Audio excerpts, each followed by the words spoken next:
Bienvenue dans cette vidéo. Aujourd'hui, je vais vous parler d'un sujet qui vous sera très intéressant, parler de la qualité à l'intérieur de l'organisme. Il faut dire que la qualité n'est pas une question de certification. Et c'est vrai que la certification, c'est un élément important quand vous faites de la qualité, mais ce n'est pas une finalité en soi. En fait, la qualité cherche à répondre à l'ensemble des attentes des demandeurs, que ce soit des clients, la direction, l'équipe, la collectivité, etc. Donc, la qualité concerne pratiquement toute l'entreprise dans son intégralité.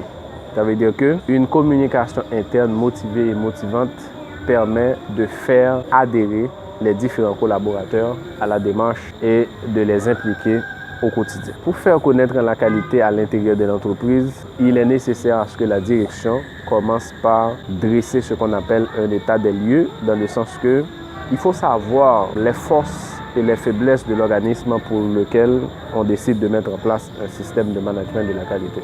En fait, comment les acteurs de l'entreprise comprennent-ils la démarche qualité? Qu'est-ce qui existe déjà à l'intérieur de l'entreprise? Quelles sont les faiblesses et les opportunités? Il faudrait quand même procéder à une analyse SWOT pour pouvoir déceler les forces et les faiblesses. Pour parler de la qualité à l'intérieur de l'entreprise, il s'agit ici d'une information, d'un appel de prise de conscience. Il faut motiver en quelque sorte les différents collaborateurs pour qu'ils sachent dans quoi ils s'engagent. C'est une façon bien adaptée pour pouvoir lancer la démarche qualité de façon convenable. Il y a une chose qui est fondamentale, c'est de faire adhérer et agir dans le processus. Je dirais que si les managers ont démystifié en quelque sorte pour eux-mêmes cette notion de qualité, ils sauront y faire adhérer leurs collaborateurs. Ils montreront en quelque sorte à ces derniers la réalité quotidienne de la qualité. C'est pourquoi que cette prise de conscience que je viens d'évoquer tout à l'heure passe par le ciblage des demandeurs et leurs attentes.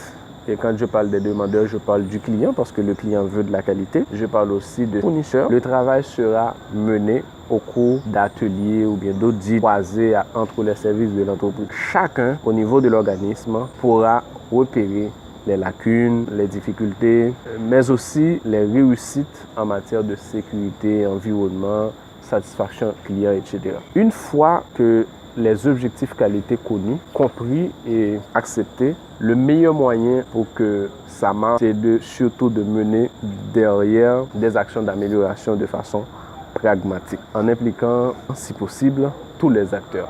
Parce que si on veut faire de la qualité et que tout le monde ne s'implique pas, ce sera difficile d'arriver au résultat espéré. Donc, je vous invite à télécharger le guide qui donne les 24 étapes pour mettre en place votre SMQ qui est dans la description. Et quant à moi, je vous dis à la prochaine pour une nouvelle vidéo. Ciao!